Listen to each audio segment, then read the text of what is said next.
आप मिलिए वहाँ खड़े होकर आपका उधर जाओ। आपको बार बार बोल रहे हैं और मुझसे फोटो खींचने से भी बहुत बड़ा मैं जो मैसेज लेकर आया हूँ, मैं जो विचार लेकर आया हूँ उसे सुना जाए। आज मेरी उम्र 35 साल की है। अगर मेरी नैसर्गिक मृत्यु हुई तो और 35 साल की उम्र मुझे मिलेगी। ये 35 साल के शरीर के साथ फोटो खींचकर आपको कुछ नहीं मिलने वाला। 2500 सालों की हमारे महापुरुषों की विरासत है, इसको आप लोगों को देखना है, इस विचारधारा को आप लोगों को काम करना है। 35 और 35 साल उम्र जिसको मिली है उसके पीछे जाने के बजाय हमारी ये महान विचारधारा है, तथागत बुद्ध की 2500 सालों की विचारधारा है, इसको हम लोगों को पूछना है, इसको आगे लेकर जाना है। और इसलिए मैं आप सभी लोगों की जो भावना है उसका आदर करता हूँ, उसका कदर करता हूँ। उत्तर प्रदेश में मैं पहली बार यहाँ पर आया हूँ और आप लोगों की ये भावना है कि बाबा साहब के परिवार का कोई सदस्य हमारे यहाँ पर पहली बार आया है तो उसे देखा जाए, उसे मिला जाए, उसे फोटो लिए जाए। लेकिन मैं आपको बताना चाहता हूँ, बाबा साहब अम्बेडकर जी के 4 बच्चे मर गए, 4 बच्चे मर गए। ऐसे हालातों में मर गए दवाई के लिए पैसे नहीं थे, लेकिन बाबा साहब अपने बच्चों को बचाने के लिए घर में बैठे नहीं थे। बाबा साहब अपने बच्चों को पालने के लिए घर में बैठे हुए नहीं थे। बाबा साहब मेरे समाज के बच्चे नहीं मरे, इसलिए दिन रात काम किया करते थे। अपने 4 बच्चे बाबा साहब ने जमीन में गाड़ दिए, लेकिन आपके बच्चों को बाबा साहब सुरक्षित कर गए। इसलिए मैं आपको बताना चाहता हूँ, आज आप लोगों की भावना है कि बाबा साहब के परिवार के सदस्य को देख रहा है, लेकिन मैं आपको बताना चाहता हूं कि मैं यहाँ पर जो खड़ा हूँ ये बाबा साहब का परिवार नहीं है। बाबा साहब ने केवल अपने बच्चों को अपने परिवार में अपने आप को सीमित नहीं रखा, और इसलिए ये बाबा साहब का परिवार नहीं है। ये जो मेरे सामने खड़ा है ये बाबा साहब का परिवार है। इसलिए हमको बाबा साहब के विचारधारा पर काम करना है, तथागत बुद्ध के विचारधारा पर काम करना है, गुरु रविदास जी के, गुरु नानक जी के, संत कबीर जी के विचारधारा को बढ़ाने का काम करना है। आज हम लोग यहाँ पर बहुजन मैत्री सम्मेलन के माध्यम से पूरे देश भर में घूम रहे हैं और यूपी में ये मेरी आखिरी मुलाकात नहीं है, इसके बाद भी कार्यक्रम लगेंगे और बहुत बड़े कार्यक्रम लगेंगे। आज लॉकडाउन की वजह से हम लोगों की कुछ समस्या है कि हम बड़े बड़े कार्यक्रम नहीं कर पा रहे हैं, लेकिन जितने लोगों को हम बुला रहे हैं, हम लोग तो 50 लोगों को ही बुला रहे थे, लेकिन वहां पर 2-2, 3-3 हजार लोग आ रहे हैं। तो सोचिए लॉकडाउन में अगर ये दृश्य है, लॉकडाउन खुलने के बाद जहां पर हम 5000 को बुलाएंगे वहां पर 5-5 लाख लोग हमारे यहाँ पर आ सकते हैं। इतने बड़े कार्यक्रम होने वाले और कहीं भी भूल ना जाऊं, इसलिए मैं आपको अभी से ही एडवांस में एक निमंत्रण देना चाहता हूं, वरना बात करते करते विषय को शुरुआत करने के बाद कहीं मैं ये भूल ना जाऊं। 2025 यानी आज से 4 साल बाद, आज 2021 है, आज से ठीक 4 साल बाद जो विजयादशमी आएगी, अशोका विजयादशमी 2025 की, 5 करोड़ के संख्या में बौद्ध धर्म के दीक्षा का कार्यक्रम होने जा रहा है। उसको आपको अभी से ही आप लोगों को बौद्ध धर्म के दीक्षा का आमंत्रण दे रहा हूं कि जहां कहीं पर भी ये बौद्ध धर्म की दीक्षा होगी, आपको आपके बच्चों के साथ, अपने बड़े बुजुर्गों के साथ वहां पर आना है और 5 करोड़ की संख्या में हम बौद्ध धर्म की शरण में जाएंगे। सभी लोग जो बौद्ध नहीं है वो बौद्ध धर्म की शरण में जाएंगे। तो अब मैं अपने विषय को शुरुआत करता हूं। बहुजन मैत्री सम्मेलन का आयोजन क्यों हुआ? कई सारे लोग हमारे ऊपर ये आरोप लगा रहे हैं कि इलेक्शंस आए हैं इसलिए राजरत्न अंबेडकर कोई नई पार्टी लेकर आया है क्या? बहुत लोगों में संभ्रम निर्माण हो रहा है कि राजरत्न अंबेडकर कहीं नई पार्टी तो नहीं लेकर आया है। मैं आप लोगों को बताना चाहता हूं कि अगर मैं पॉलिटिकल पार्टी को लेकर आता हूं तो आप मुझे क्या बना सकते हो? मेंबर ऑफ पार्लियामेंट, क्या कहते हो आप लोग, सांसद। अगर चुनाव जीत गया तो मंत्री बन जाऊंगा, और अगर 10-15 साल और काम कर लिया तो प्रधानमंत्री बन जाऊंगा, और अगर कुछ साल काम कर लिया तो राष्ट्रपति बन जाऊंगा। इतना ही है ना? राजनीति में इससे ऊपर पद है? नहीं है। लेकिन मैं आप लोगों को कहना चाहता हूं, मेरे जन्म के साथ ही मेरे नाम के पीछे जो अम्बेडकर नाम लगता है, ये राष्ट्रपति पद से कई गुना ऊंचा है, कई गुना बड़ा। इसलिए छोटे मोटे के लिए नहीं है, ये आपके छोटे मोटे पद प्रधानमंत्री और राष्ट्रपति। आप कभी मेरे यूनाइटेड नेशन के कॉन्फ्रेंसेस में आई है? हमारे देश का राष्ट्रपति मेरे बाद उसका नंबर आता है, अम्बेडकर नाम को पहला प्राधान्य दिया जाता है, उसके बाद राष्ट्रपति का नाम दिया जाता है। तो इतना बड़ा बाबा साहब का नाम मेरे पीछे है, इसलिए मैं ये छोटे मोटे पदों के लिए काम नहीं कर रहा हूं। मैं काम इसलिए कर रहा हूं कि 2500 सालों से हम सबसे ज्यादा संख्या में हम हैं।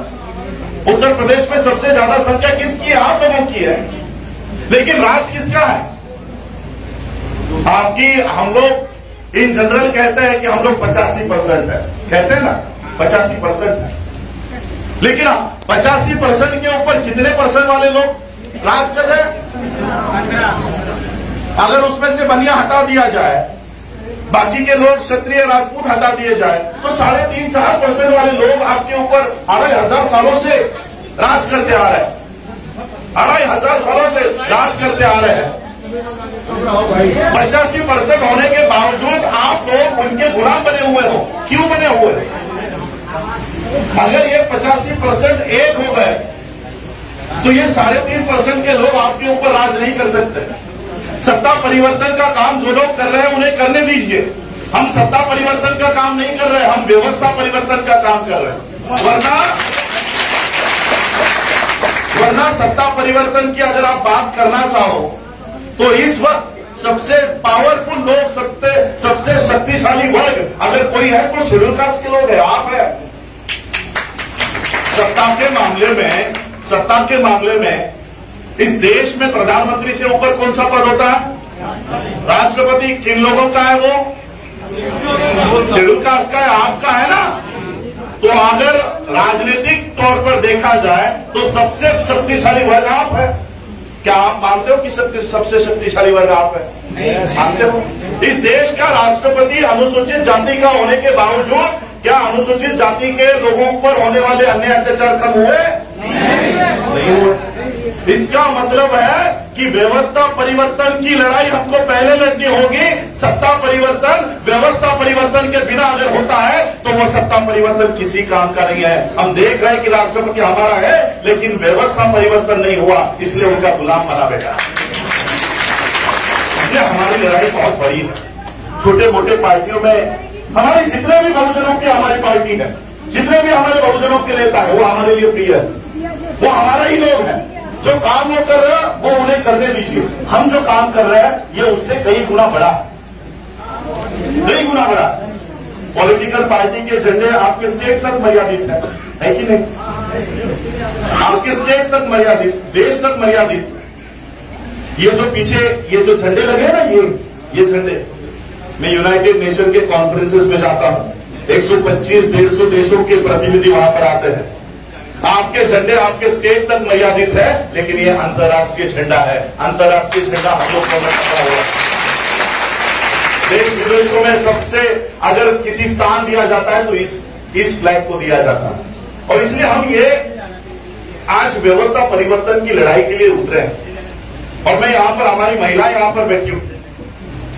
इस व्यवस्था परिवर्तन में महिलाओं का साथ हमें ज्यादा चाहिए। अगर महिला हमसे जुड़ जाती है, महिला इस विचारधारा से जुड़ जाती है, तो इस व्यवस्था परिवर्तन की लड़ाई हम कई गुना ज्यादा आगे लेकर जा सकते हैं। और व्यवस्था परिवर्तन की जो हम बात कर रहे हैं, ये कोई कांग्रेस बीजेपी की लड़ाई नहीं चल रही है, कोई पॉलिटिकल पार्टियों की लड़ाई नहीं चल रही है। ये दो विचारधाराओं की लड़ाई इस देश में चल रही है।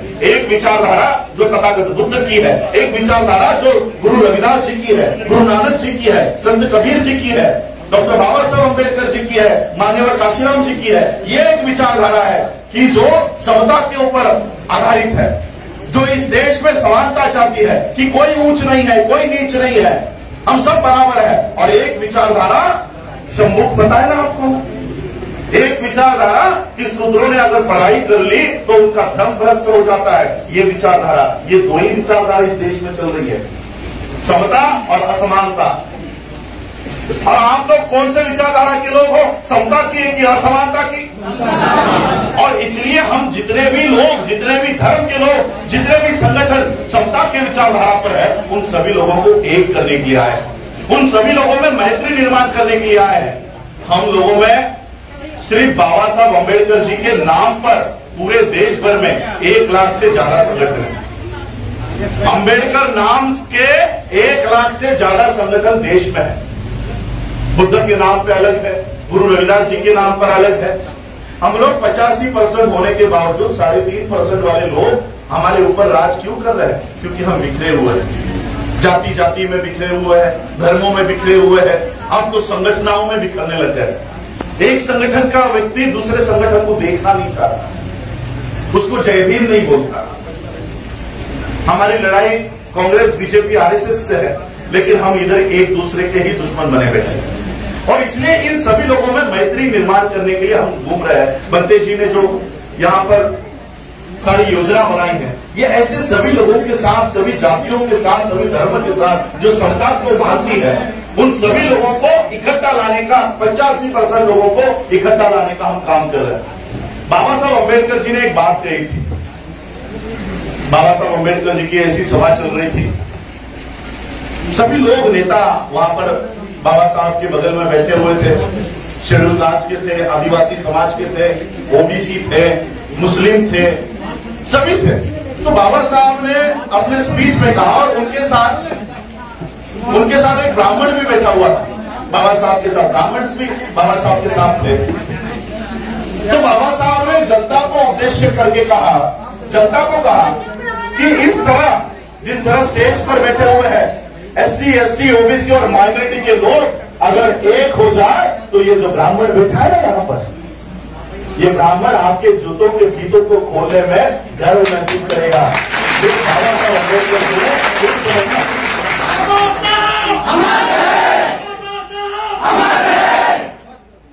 मैं आप लोगों को एक कहानी बताना चाहता हूं, खास करके महिलाओं को।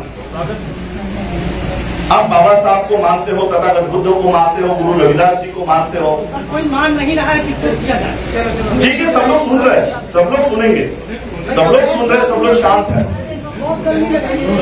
ठीक है, गर्मी है, मैं भी गर्मी में हूँ, कोर्ट में हूँ, गर्मी है, अव्यवस्था है। हम लोग पुराने राजा हुआ करते थे, जैसे बंते जी कहते हैं, हम लोग हाल ही में गुलाम हुए हैं, इसलिए हमारे पास उतने साधन संसाधन नहीं है। मोदी के पास साधन संसाधन है, लोग नहीं है।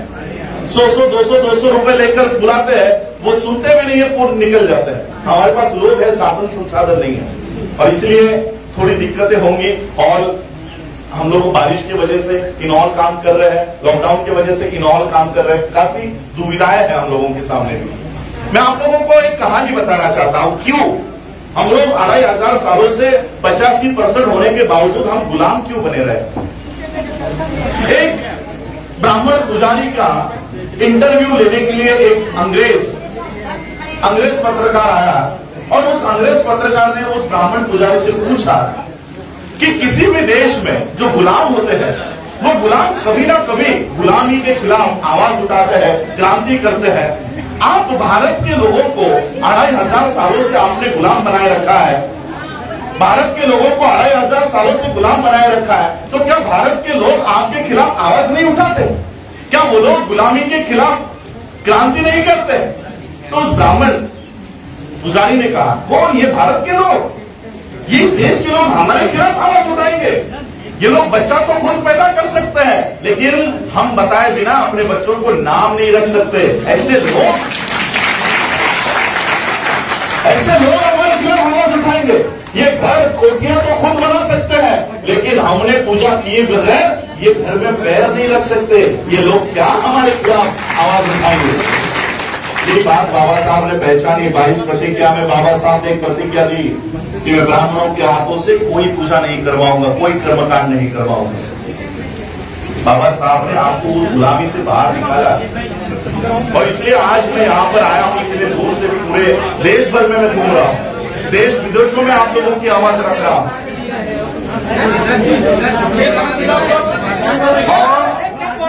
देखिए, उत्तर प्रदेश में आज हम लोग जो यहाँ पर आ रहे हैं, आप लोगों का साथ हमें चाहिए, आप लोगों का सहयोग हमें चाहिए।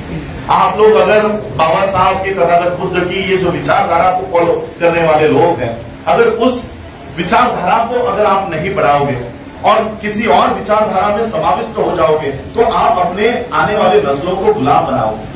आने वाले नस्लों को गुलाम बनाने की आज प्रक्रिया शुरू हो गई।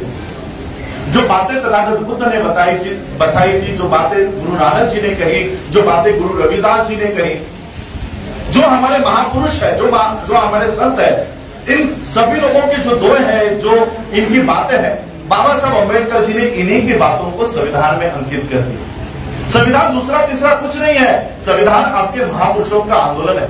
और इसलिए ये वर्ग जो आज इस देश में सत्तारूढ़ हो गया है, जो इस देश में सत्ता में आ गया है, वो संविधान को हटाना चाहता है, संविधान से नफरत करता है।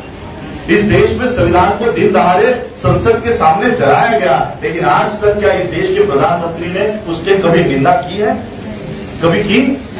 वो गौतम गंभीर की एक उंगली को चोट लग गई थी तो प्रधानमंत्री ट्वीट करके उसकी स्वास्थ्य की दुआई देता है, लेकिन वही प्रधानमंत्री जिस संविधान के बदौलत प्रधानमंत्री बना, वो चलने पर एक अक्षर नहीं लिखता। क्यों नफरत करते हैं ये लोग? ऐसा क्या है इस संविधान में कि इतने बहुमत में आए हुए लोग इसको हटाना चाहते हैं?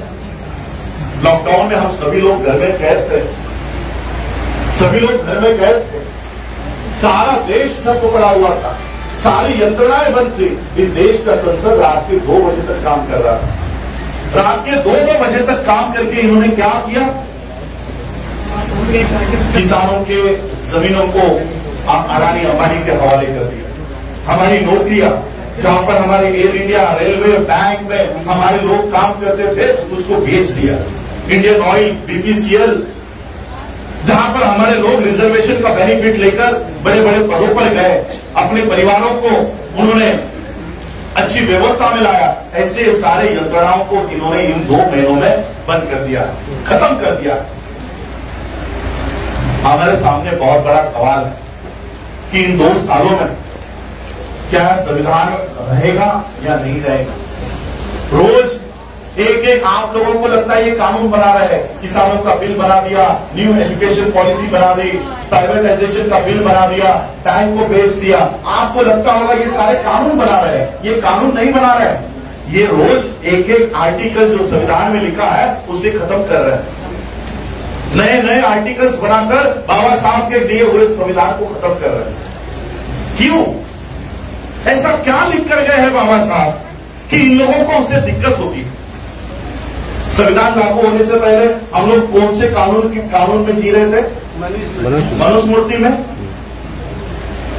हमारे दादा परदादा खुद बाबा साहब मनुस्मृति के कानून में, बचपन में मनुस्मृति के कानून के तहत ही बाबा साहब जी रहे थे। इसलिए मैं किसी सामान्य व्यक्ति की कहानी नहीं बताऊंगा, किसी सामान्य व्यक्ति के ऊपर क्या गुजरा मनुस्मृति के कानून में ये नहीं बताऊंगा। खुद बाबा साहब के ऊपर मनुस्मृति के कानून में क्या बीती ये आप लोगों को बताना चाहूंगा, क्योंकि आप लोग बहुत भूल चुके हो।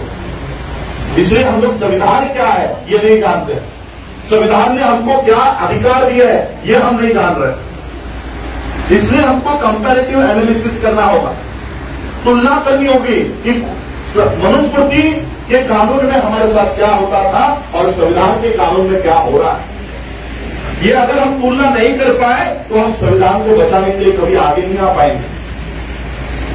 मनुस्मृति के कानून में जब बाबा साहब शिक्षा प्राप्त कर रहे थे और जब बाबा साहब 8वीं तक पहुंच गए, बाबा साहब के पिताजी मिलिट्री में थे, आप सभी लोगों को पता है,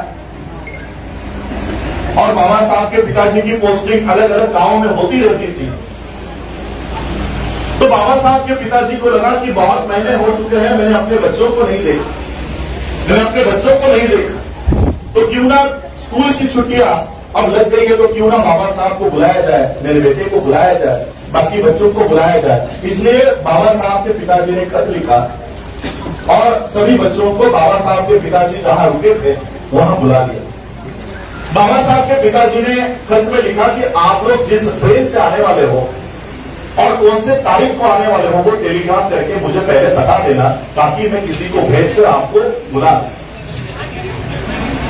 अब बाबा साहब ने टेलीग्राम लिखा कि हम इस तारीख को आएंगे, ये ट्रेन पकड़ कर आएंगे, आप हमें लेने के लिए किसी को भेज देना। अब ये टेलीग्राम बाबा साहब के पिताजी को मिलाएंगे।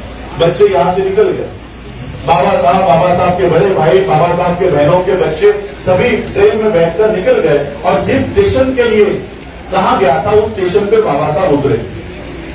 ट्रेन चली गई, सभी लोग चले गए और बाबा साहब अपने पिताजी की राह देख रहे थे कि कोई ना कोई अभी हमें लेने के लिए आएगा, लेकिन सब लोग चले जाने के बाद कोई आया नहीं। स्टेशन मास्टर ने देखा कि ये तो अच्छे घर के बच्चे लग रहे हैं, कपड़े अच्छे पहने हुए हैं, तो स्टेशन मास्टर बच्चों के पास आया, बाबा साहब से पूछा कि कहाँ जाना है। तो बाबा साहब ने खत दिखाया था, हमें यहाँ जाना है, मेरे पिताजी मिलिट्री में बड़े अफसर है, उन्होंने हमें बुलाया, शायद हमारा टेलीग्राम उनको नहीं मिला इसलिए वो हमें लेने के लिए नहीं आए।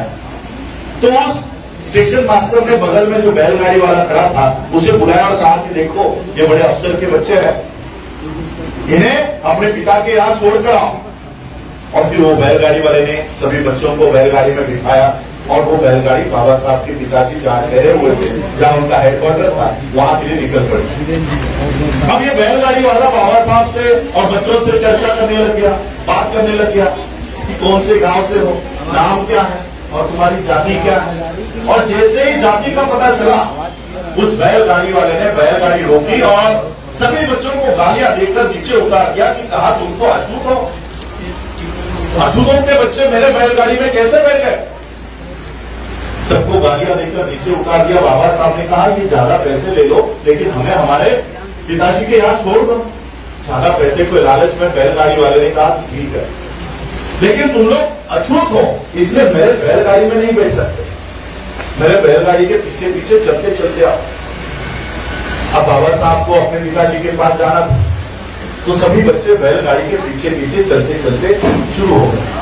कई किलोमीटर बीतने के बाद बाबा साहब को प्यास लग गई। बाबा साहब ने कहा कि आपके पास जो पानी है वो मुझे दो, आपके पास जो पानी है वो मुझे दो। बैलगाड़ी वाले ने कहा तुम लोग अछूत हो इसलिए मैं अपना पानी तुम्हें नहीं पिला सकता, आगे अगर कोई नदी आती है, कोई तालाब आता है तो वहां पर मैं गाड़ी रोक लूंगा, तुम लोग पानी पीकर आ जाना। बहुत देर बीतने के बाद उस बैलगाड़ी वाले को कुछ पानी दिखा, उसने बैलगाड़ी रोकी, सभी बच्चों को कहा कि जाओ वहां पर पानी है, पानी पी लो। सभी बच्चे दौड़ते हुए उस तालाब के पास गए और उन्होंने देखा ये तो सूखा कीचड़ है, इसमें तो पानी है ही नहीं। बाबा साहब को प्यास लगी थी, बच्चों को प्यास लगी थी। बाबा साहब ने वो कीचड़ हटाया और जो गंदा पानी था वो चुप कर बाबा साहब ने वो पानी पिया। सभी बच्चों ने पानी पिया, सारा बदन मैला हो गया, मुंह मैला हो गया और फिर बाबा साहब अपने पिता के पास पहुंचे। बाबा साहब के पिताजी ने देखा कि मेरे बच्चों की हालत क्या हो गई, सारे कपड़े गंदे हो गए, मुंह गंदा हो गया है। बाबा साहब के पिताजी को पता चल गया कि इनके साथ क्या बीता होगा, इनके साथ क्या हुआ होगा। बाबा साहब दौड़ते हुए अपने पिताजी के पास चले गए, अपने पिता को गले लगाया और रोते रोते अपने पिताजी से कहा कि पिताजी हमारे साथ ऐसा क्यों हुआ, हमारे साथ ऐसा क्यों किया जाता है, हमें गाड़ी में बैलगाड़ी में बैठने का अधिकार क्यों नहीं है, हमें पानी पीने का अधिकार क्यों नहीं है। अब पिता के पास कोई जवाब नहीं। पिता ने कहा कि यही व्यवस्था तुम्हें बदलनी, यही व्यवस्था आगे चलकर तुम्हें बदलनी। और उसी बच्चे ने इस देश का संविधान लिखा और ऐसी व्यवस्था कायम कर दी कि जो मनुस्मृति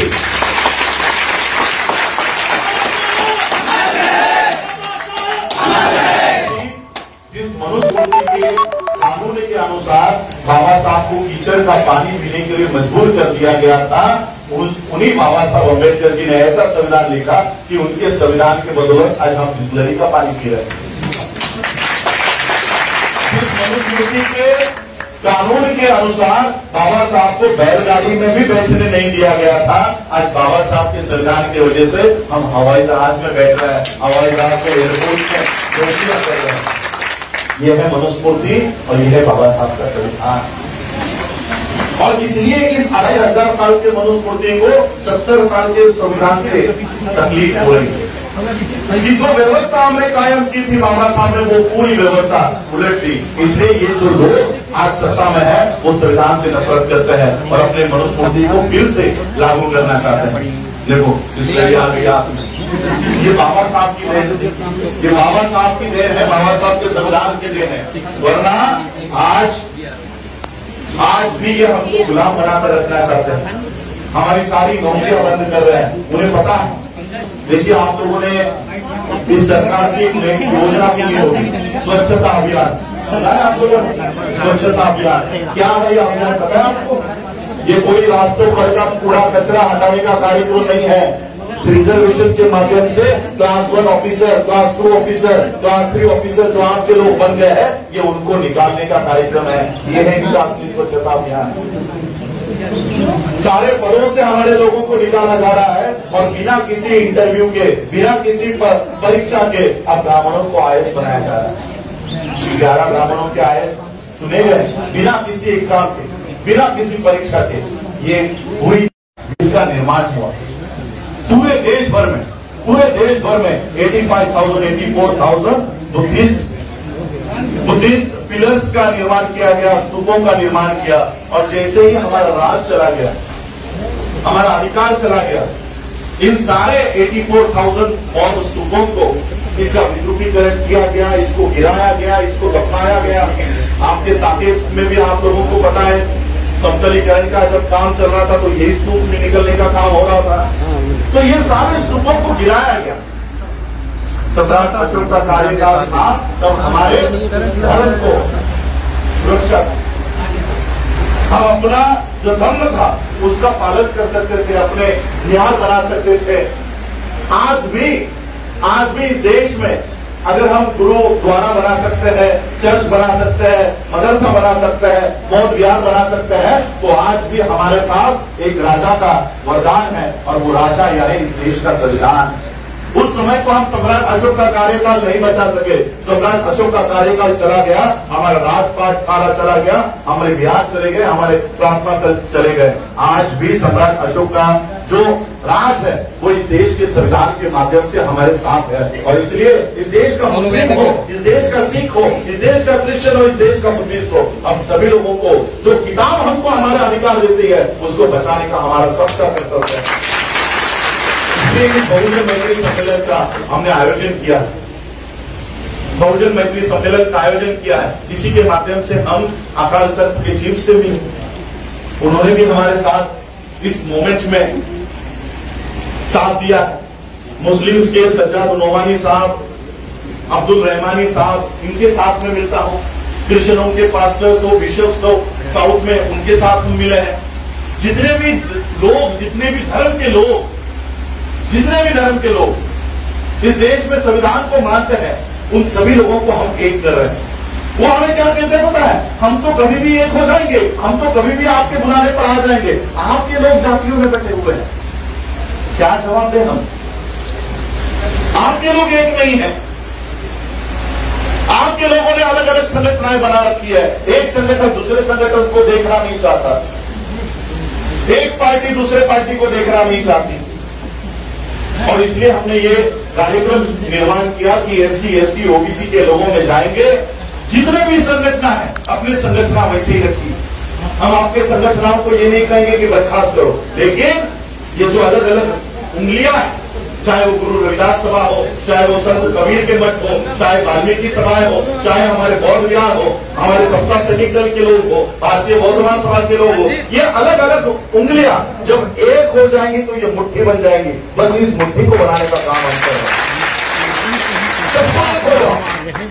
और एक होकर अपने हक और अधिकार की लड़ाई हमको लड़नी है। और इस देश में सुरक्षा प्रदान करने का काम, सुरक्षा लाने का काम इंटरनेशनल माध्यम से मैं खुद कर रहा हूँ।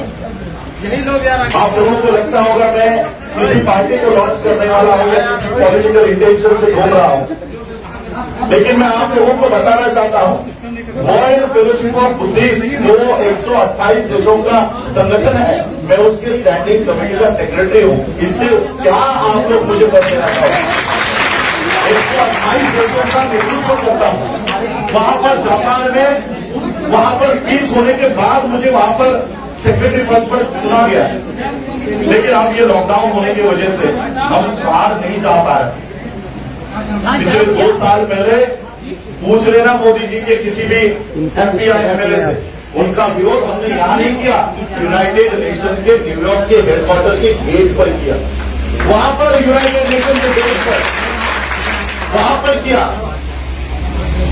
तो USCIRF में हम लोगों ने वहां पर अपनी पिटीशन दायर की, यूनाइटेड नेशन में EVM के खिलाफ पिटीशन दायर की। इतना काम हम इंटरनेशनल माध्यम से कर रहे हैं, और इसलिए बाबा साहब ने हमें नेशनल नहीं इंटरनेशनल प्लेटफॉर्म दिया है। इसका कभी इस्तेमाल करो, इसका कभी तो इस्तेमाल करो। हम लोग यहाँ पर जातियों में बटे हैं, ये जाटव है, ये वाल्मीकि है, ये चमार है। बाबा साहब ने तो इससे ऊपर आपको आइडेंटिटी दी है। अपने आप को जातियों में बांट कर गलियों में घूमने के बजाय अपने आप को बौद्ध बनाओ और विश्व में जाओ, वहां से अपने अधिकार प्राप्त करो। आप पढ़ो बाबा साहब के 18 वॉल्यूम के स्पीचेस, आप पढ़ो। बाबा साहब ने निर्देश दिए हैं कि अगर इस देश में आपको न्याय नहीं मिलता तो बौद्ध देशों के पास जाओ और वहां से अपनी आवाज बुलंद करो। बाबा साहब कह कर गए हैं, लेकिन हम वहां जा ही नहीं रहे। हाँ, अपने जातियों में ही मस्त है, अपने आप को ग्रेट चमार लिखने में मस्त है। तुम ग्रेट चमार हो, तुम्हें क्या कम हो, तुम्हें रॉयल वाल्मीकि। अपने आप को जातियों में बांध रखा है। ये कोई आपने पैदा किया, आपने जातियां पैदा की है, तो इसको क्यों डर रहे हैं हम लोग? जब जातियां हमने निर्माण नहीं की है तो उन जातियों को हम लेकर चल रहे हैं। वो हमको जातियों में बांटकर वो अपना काम कर रहे हैं, हम अपने आप को जातियों में बांटकर हमारा कौन सा भला हो रहा है? इसलिए हम लोगों को ये जो ग्रेडेड इनइक्वालिटी की सिस्टम है, इसको खत्म करना है। हम किसी जातिवादी में नहीं है, इसलिए हम लोगों को बहुजनों की जो मुट्ठी है वो तैयार करनी है। बाबा साहब अम्बेडकर जी ने अपने अंतिम समय में, क्योंकि युवा यहाँ पर बहुत है, समता सैनिक दल के लोग हैं, सभी लोग हैं, भीम आर्मी के भी लोग यहाँ पर हैं, सभी लोग। बाबा साहब अम्बेडकर जी ने जाते जाते अपने अंतिम समय में एक ही इच्छा व्यक्त की थी कि ये कारवां मैं यहाँ तक लेकर आया हूँ। बाबा साहब क्या कहा करते थे पता है?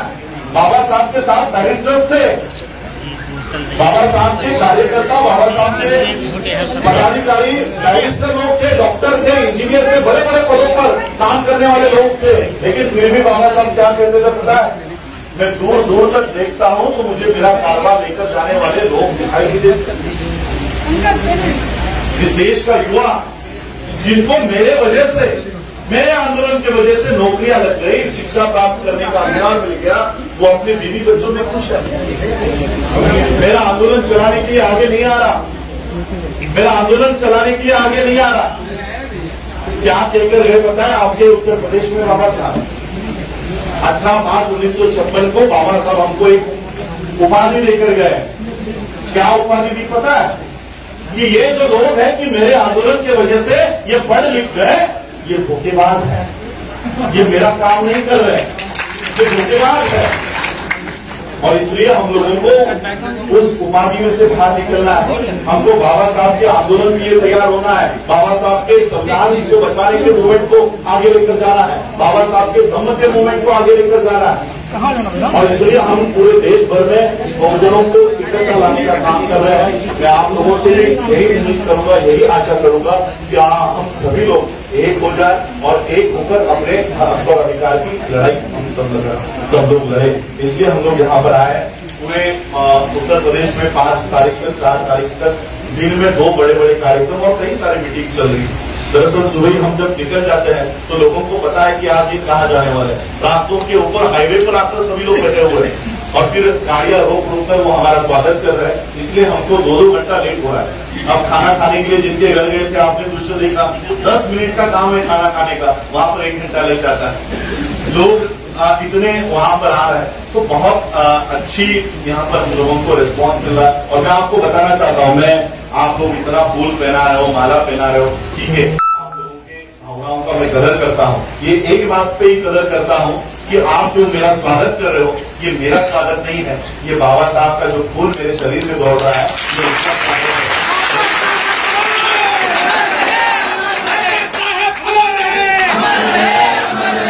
इसलिए मैं लोगों के भावनाओं का आदर करता हूँ, लेकिन उससे भी बड़ी हमारी विचारधारा है, 2500 सालों से चली आ रही है। हमारे महापुरुष turn by turn hand over करके गए हैं और माननीय काशीराम जी के बाद कोई अच्छे हाथ नहीं मिल रहे जो ये मूवमेंट को आगे लेकर जाए। इसलिए हमको अब वो लोग तैयार करने हैं जो व्यवस्था परिवर्तन का काम करे, इस विचारधारा को आगे लेकर जाने का काम करे। बाबा साहब ने, माननीय काशीराम जी ने ये मूवमेंट यहाँ तक लेकर आए, अब हमें उसको आगे लेकर जाना है। इतने ही मैं अपेक्षा आप लोगों से करता हूँ। आप लोग इस मूवमेंट में हमारा साथ दोगे, यही अपेक्षा के साथ मैं अपने वाणी को विराम देता हूँ। आप लोगों ने जो सभी लोग जो पदाधिकारियों ने जो बहुजन मैत्री सम्मेलन का आयोजन किया है, उन सबका मैं आभार व्यक्त करता हूँ। और आप लोगों ने जो यहाँ पर व्यवस्था की है, सभी लोग सुन रहे हैं इतने देर तक, मैं आप लोगों का भी आभार व्यक्त करता हूँ। जय भीम, जय भारत, जय भीम।